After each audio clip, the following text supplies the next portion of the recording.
October 24th, 1929, Black Thursday, a date that would forever be etched into the memory of a nation, a day when the American dream seemed to shatter with the sound of a telephone receiver. In the span of 6 hours, Americans lost $14 billion, a sum greater than the entire Canadian economy at the time. 13 million shares changed hands in a frenzied panic. Phones crackled endlessly, unable to handle the flood of desperate calls. Communication with the New York Stock Exchange broke down. And yet few truly understood that this cataclysm did not erupt spontaneously. It began with the decision of one man, a man known to the public as Sunshine Charlie, the most celebrated banker in the country. His real name? Charles Edwin Mitchell. Mitchell had uttered a phrase 7 months earlier that he thought would rescue the economy, but instead it set in motion a chain of events that culminated in the Great Depression, a decade-long economic nightmare. Over the next 10 years, 25 million Americans would lose their jobs, 1 in every 4 people. Over 5,000 banks would close their doors forever, wiping out the savings of millions of families. Nearly 2 million Americans would find themselves homeless, forced to live in shanty towns bitterly nicknamed Hoovervilles. Suicide rates would spike by 30%. In a country that just months earlier had considered itself the richest in the world, people now stood in lines for free bread. But how did it all begin? To understand the catastrophe, we must return to the roaring 1920s, a decade of exuberance, excess, and blind optimism. The Roaring Twenties, a nation in ecstasy. The 1920s in America were like no other period in history. Cities shimmered with electric lights. Skyscrapers rose as monuments to human ambition. The automobile revolution, spearheaded by Henry Ford, transformed everyday life. For the first time, cars were not just luxury items for the wealthy. They became symbols of freedom for the middle class. Streets were filled with Ford Model Ts, their engines humming in a symphony of modernity. Radios crackled with jazz, sports commentary, and nightly news, bringing the wider world into the living room. Jazz clubs thrummed with energy, speakeasies offered forbidden pleasures, and the nation seemed intoxicated with possibility. Consumerism became both a lifestyle and a status symbol. Department stores overflowed with merchandise, from electric toasters to vacuum cleaners, each promising to make life easier, faster, and more glamorous. Americans were convinced that prosperity would last forever. The economy was booming, and Wall Street, the temple of American capitalism, stood at the heart of this gilded age. Yet behind the glittering facade of wealth, there were cracks forming in the foundations of the financial system. Most Americans had little experience with investments. Only 500,000 people, less than 1% of the population, owned stocks. The market was a playground for the elite. Bonds and savings accounts were the only investments accessible to the ordinary citizen. Stocks, with their dizzying highs and terrifying lows, were seen as risky games reserved for the rich. Enter Charles Edwin Mitchell, born in 1877 in a small farming town in Massachusetts. No one could have predicted that this son of a simple farmer would rise to become the most powerful banker in America, a man whose decisions could sway fortunes and whose ambition would, in the end, change the lives of an entire nation. Sunshine Charlie, the banker who sold a dream. Mitchell's rise was meteoric. By 1919, he had taken the helm of National City Bank, the country's largest financial institution, with assets of $2.7 billion, more than the budgets of many nations combined. But Mitchell was not content to merely preside over existing wealth. He had a vision, a revolutionary idea that would change the very nature of the stock market. Before Mitchell, stocks were toys for the rich. Ordinary Americans were mere spectators, but Mitchell believed in something radical. Every American should be a capitalist. Wealth should not belong only to the few. It was a democratic notion in theory, yet in practice, it would prove dangerously seductive. In 1920, Mitchell created a subsidiary called National City Company, tasked with one mission: to sell stocks directly to ordinary Americans. Bank branches, once places of conservative savings, became dream factories. When a man or woman came to deposit money or open a savings account, they were offered a ticket into the world of wealth. Buy shares, become part owner of the American dream. Mitchell's approach was meticulous. He studied sales psychology, human ambition, and the appetite for easy money. His salespeople were not bankers, they were merchants of hope, trained to turn financial literacy into a compelling narrative. Offices across 69 branches were decorated with posters of happy families, smiling children, and luxurious homes. Advertisements proclaimed, "Invest $15 a month and secure your children's future. Own a piece of General Electric. Live the life you've dreamed of." Ordinary Americans believed they had stumbled upon a golden opportunity. A secretary from Ohio became a symbol of financial triumph. Her story published in magazines. In 2 years, she had become rich through prudent stock purchases. A streetcar driver claimed he could buy his own home from dividends alone. Salespeople would speak directly to emotions, asking, "Do you want to work for someone else your whole life? Why not own part of the company your husband works for? Your children will thank you." The genius of margin. Yet Mitchell's true genius, and the seed of disaster, lay in his credit scheme. Stocks could be bought on margin. Put down 10%, borrow the rest from the bank, and watch your investment grow. Invest $100, own $1,000 in stocks. A 20% increase, your money doubles. Examples made the mathematics irresistible. Mr. Brown invested $50 for $500 in Radio Corporation stock. In 6 months, he earned $150. That same $50 in a savings account would yield only $15.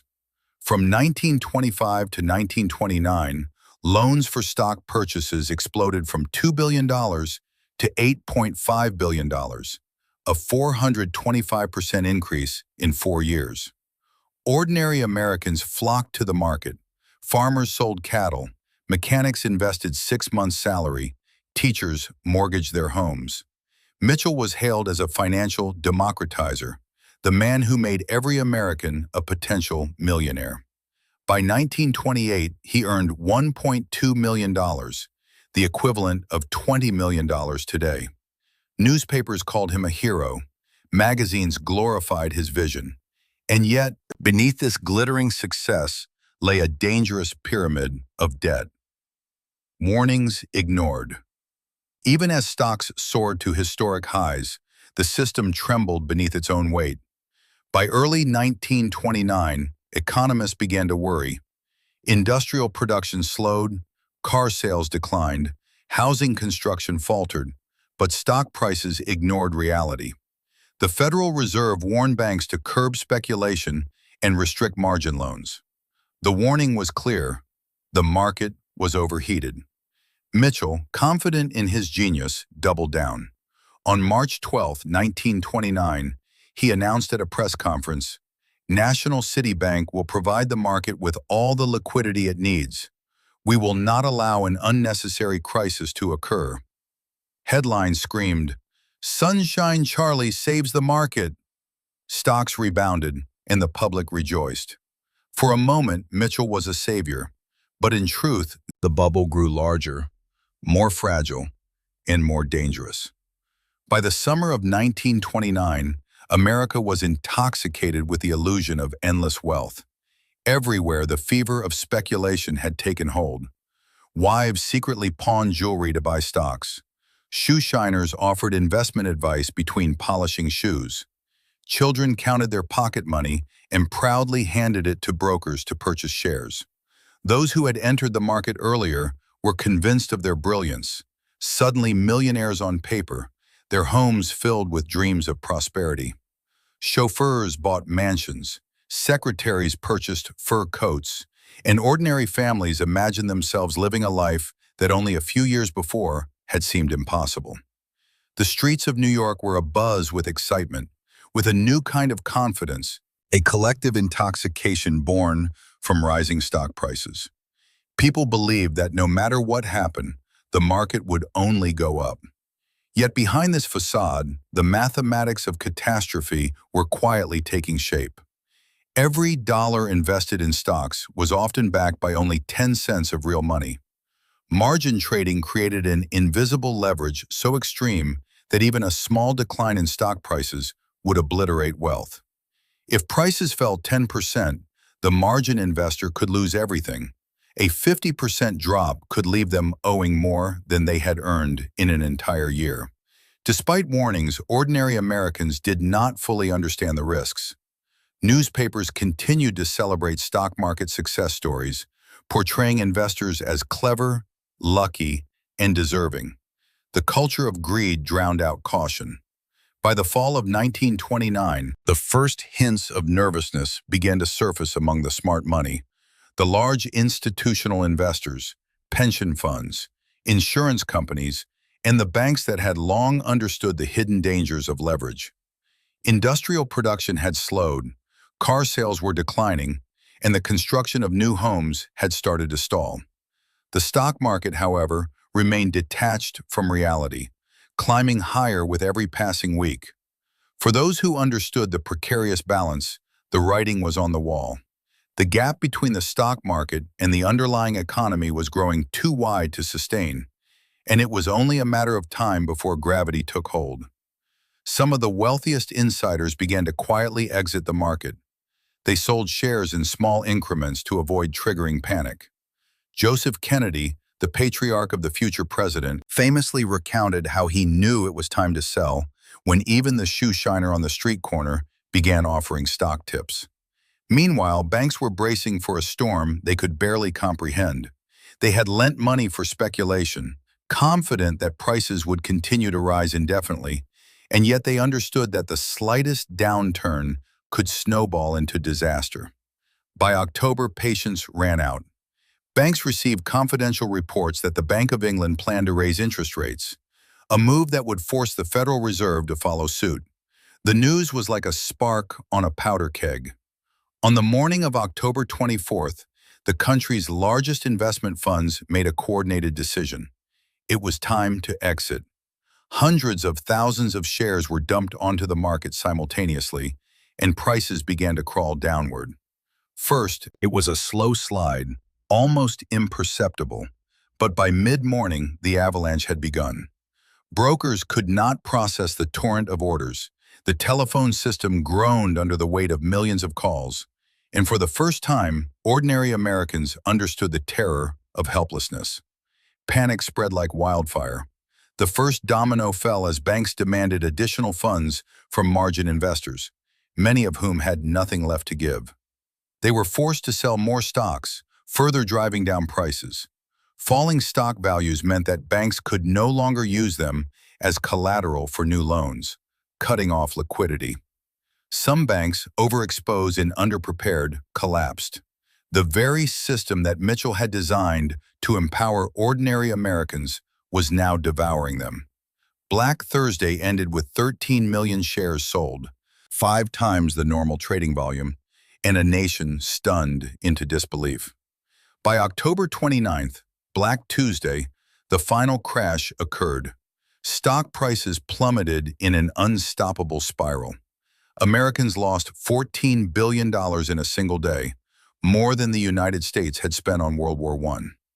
The consequences were not numbers on a ledger, they were human tragedies. Edward Hopkins, a mechanic from Detroit who had invested his life savings in Ford stock, received a margin call he could not meet. Within weeks, he hanged himself in his garage. Mary Cafield, a teacher in Ohio, had mortgaged her parents' house to buy shares in Radio Corporation.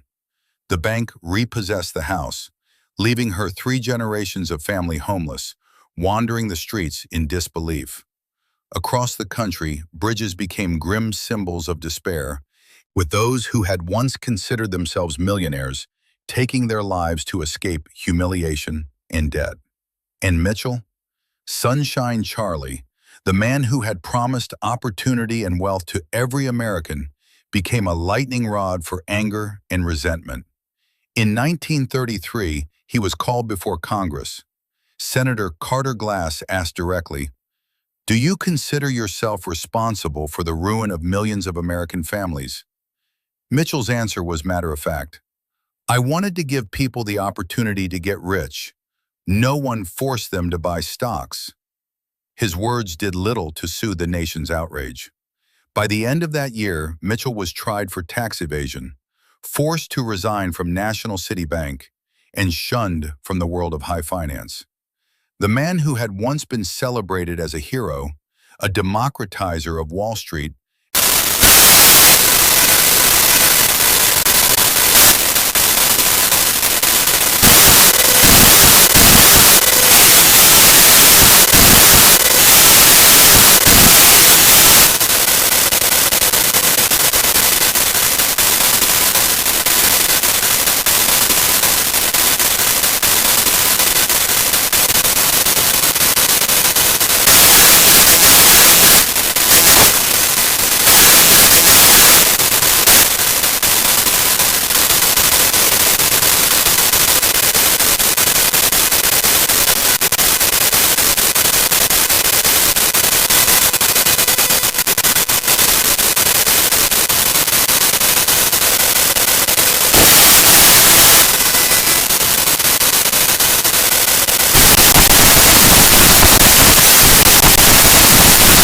separating commercial and investment banking to prevent a repeat of the catastrophe.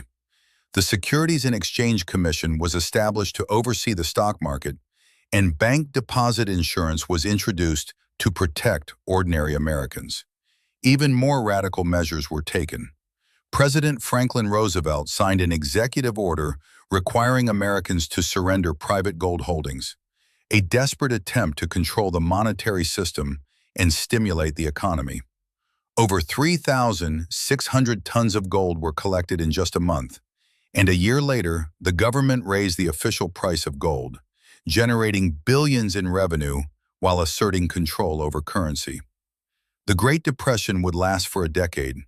Millions of people forever distrusted banks, preferring to hide their money under mattresses rather than invest. And nearly a century later, history rhymes with eerie similarity.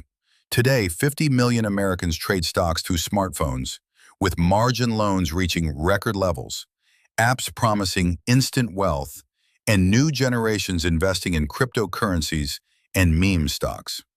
The same mechanisms Charles Mitchell pioneered, the allure of easy money, borrowed funds, and promises of democratized wealth, persist, just under a new name.